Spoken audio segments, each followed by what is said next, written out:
عمرها رفته ایستاده است، اما صحیفه های اعمال پر از گناه، آلوده و سیاهی از گناه است. از این دنیای کشاد و فراخ باز به سوی خانه تنگ و تاریک لحد رفته ایستادیم.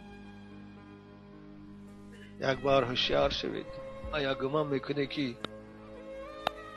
روزهای گذشته عمر شما باز می آید؟ آیا باور دارید که بعد از این مرگ دیگر زنده شدن نیست؟ آیا یقین دارید که این حیات همیشگی است و شما رفتن ندارید؟ نه.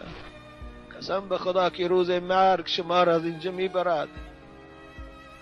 قسم به خدا که روز مرگ شما را از همسرای زیباتان جدا میکند، از فرزندای خوش